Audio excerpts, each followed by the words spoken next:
Baik, Bismillahirrahmanirrahim. Assalamualaikum warahmatullahi wabarakatuh. Adik-adik mohon izin, kita akan melanjutkan kuliah manajemen produksi pangan dan horti ya. Jadi minggu lalu kita terlewat kuliah, jadi hari ini akan saya sampaikan secara online. Kuliah materi kedua untuk manajemen pangan dan produksi. Saya izin share screen terlebih dahulu. Hari ini kita akan bicara tentang peraturan pemerintah. Jadi sebetulnya pemerintah Indonesia itu sudah punya banyak sekali aturan-aturan terkait dengan bagaimana manajemen produksi pangan di Indonesia. Jadi termasuk juga hortikultura. Jadi kita akan coba lihat satu persatu bagaimana sebetulnya saya sudah pernah sampaikan kasih materinya belum ya?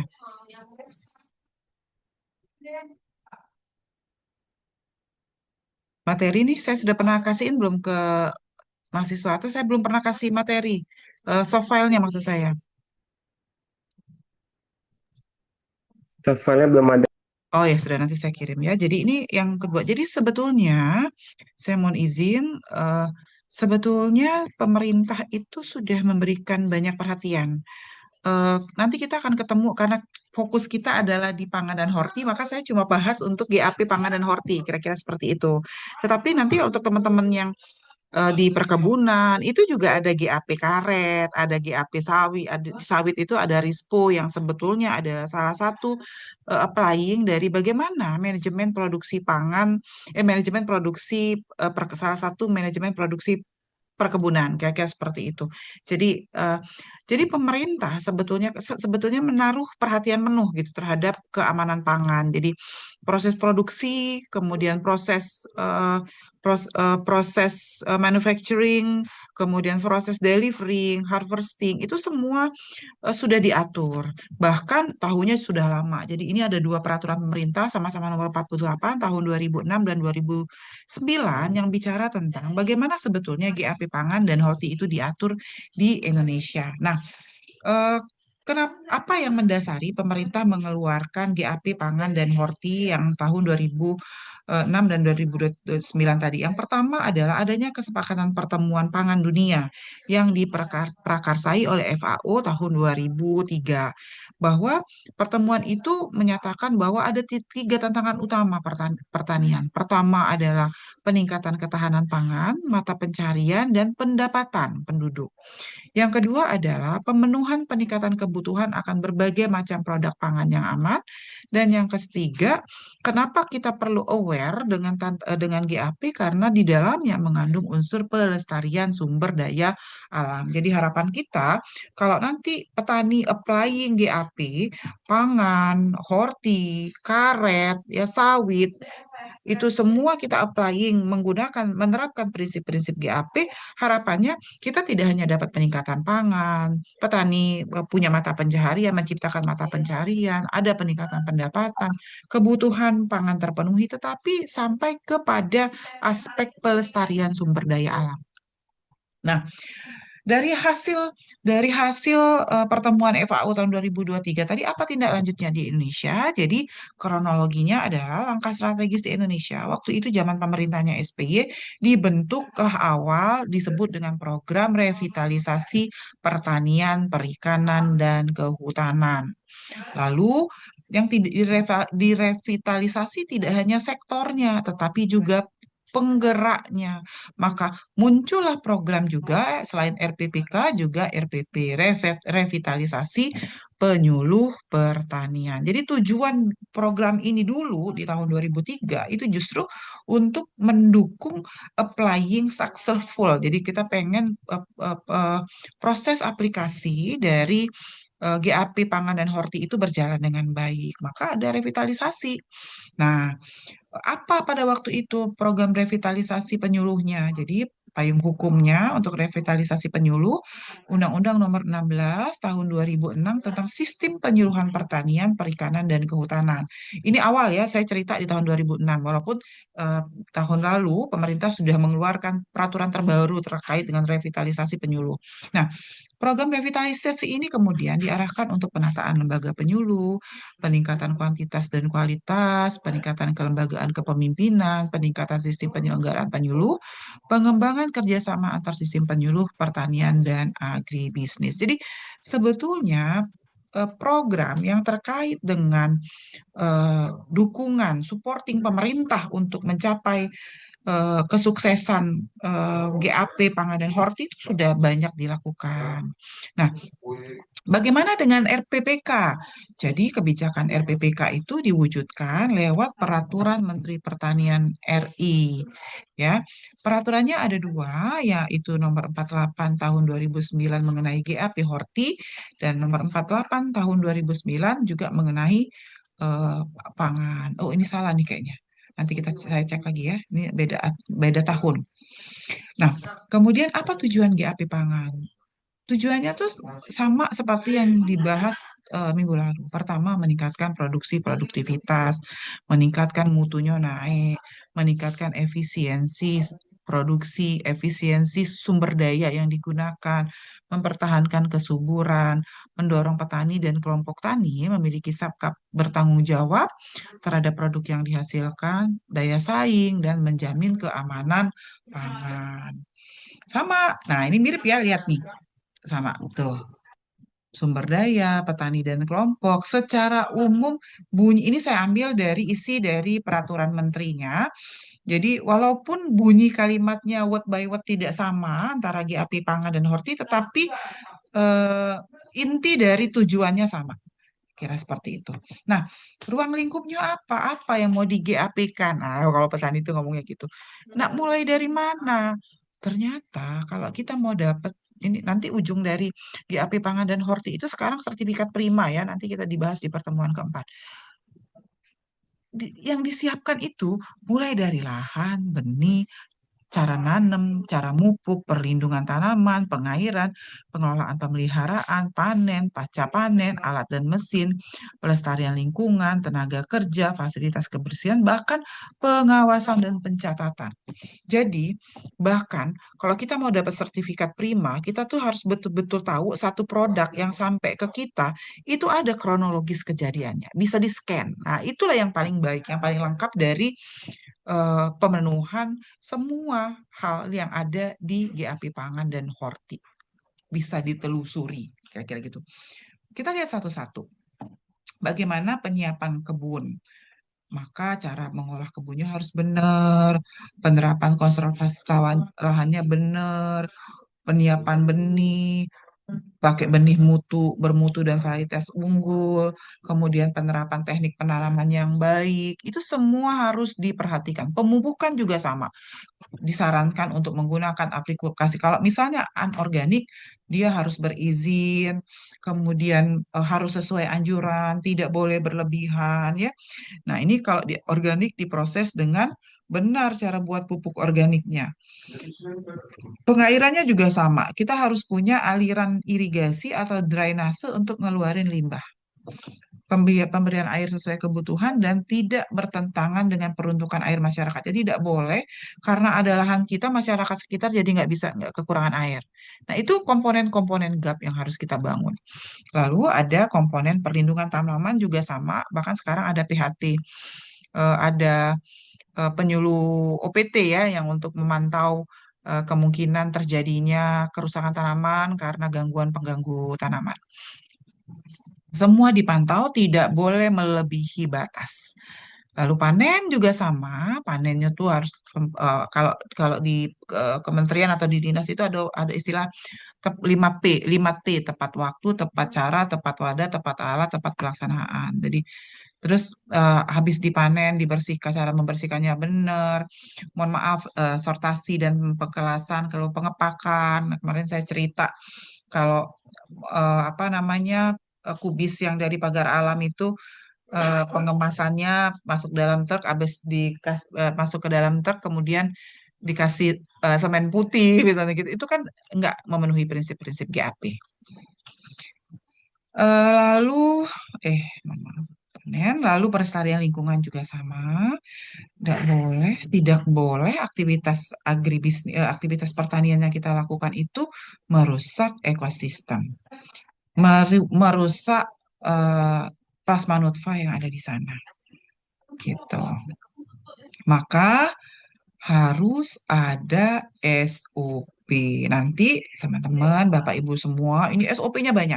Jadi kalau di S2 saya hanya membangun pola pikir. SOP-nya banyak. Bapak Ibu bisa cari di Google terkait ada bahkan SOP kentang, SOP cabe, SOP sayur, SOP jagung itu semua sudah ada semua Bapak Ibu. Jadi tapi SOP yang ada di Google itu, SOP yang dipublis oleh Kementerian Pertanian itu, mohon maaf, masih butuh effort untuk bisa sampai ke petani. Nah, itulah peran kita ini sebetulnya.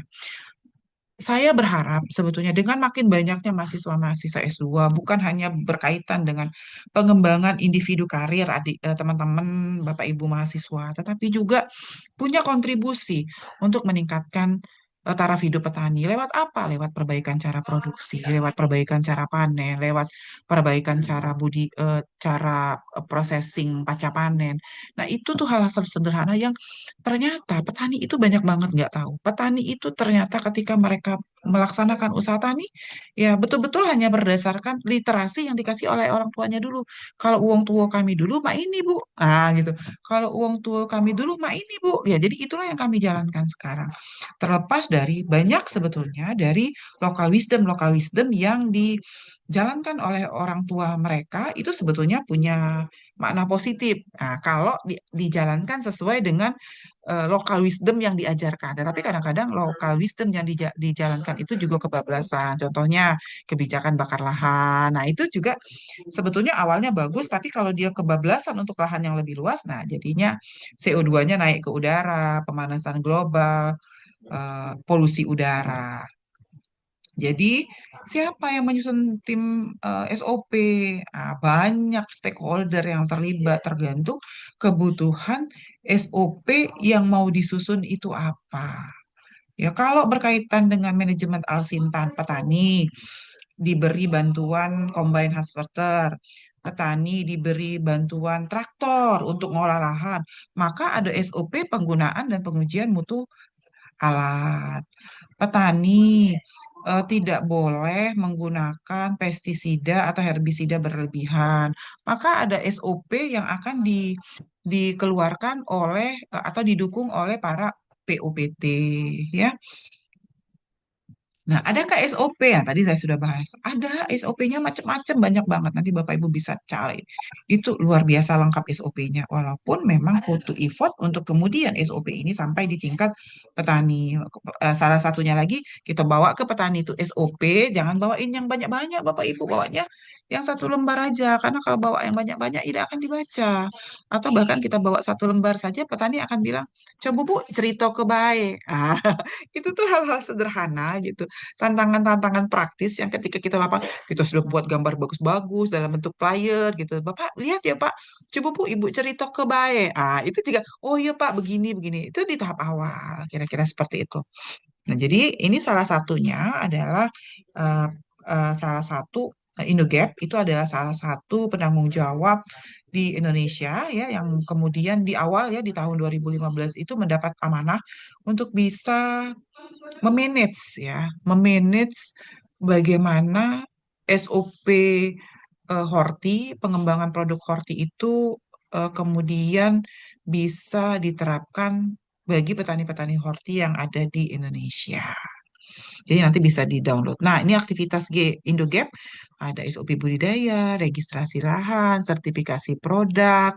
Ini nanti tiga-tiganya ini harus dijalanin petani karena salah satu syarat SOP yang terakhir tadi disampaikan adalah penelusuran dan pencatatan.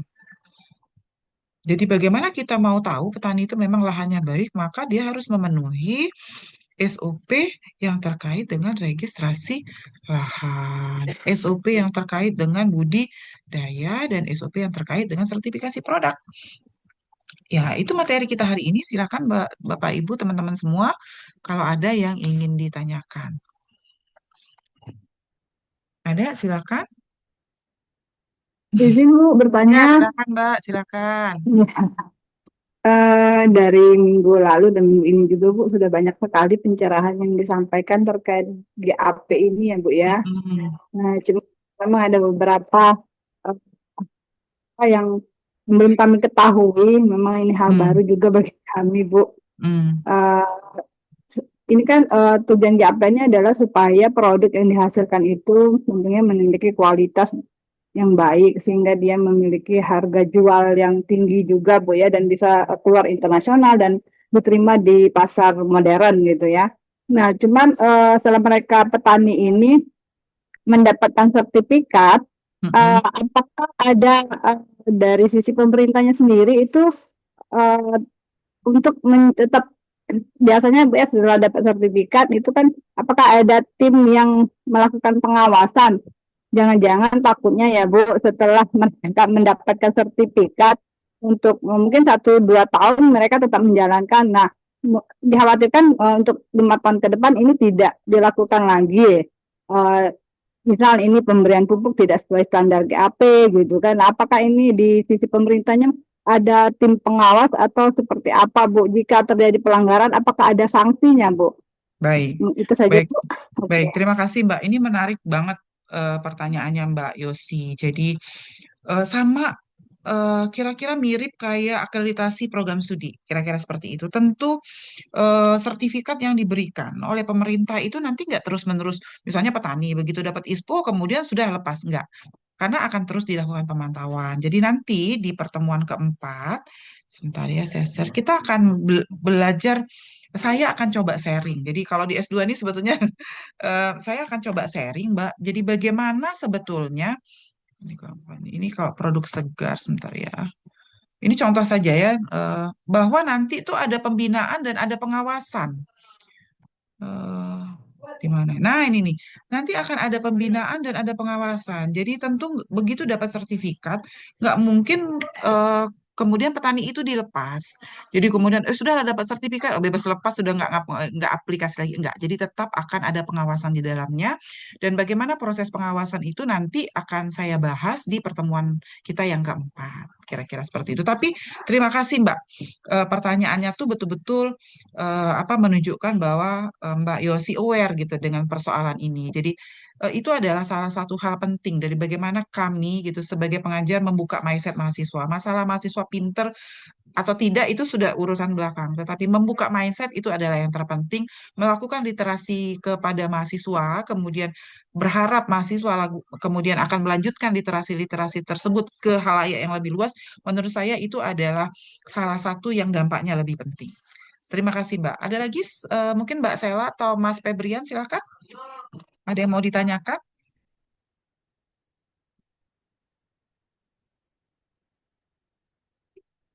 Ada yang mau ditanyakan? Mas Febrian, ada yang mau ditanya? Nggak ada? Sudah cukup ya. Oh, sudah cukup. Baik. Eh, kalau begitu, saya tutup kuliahnya. Terima kasih atas perhatiannya. Mohon maaf lahir dan batin. Wabillahi taufiq wal hidayah. Wassalamualaikum warahmatullahi wabarakatuh. Waalaikumsalam Bu. Makasih Waalaikumsalam. Bu. Sama-sama. Makasih, Bu. Sama-sama. Terima kasih. Semoga bermanfaat.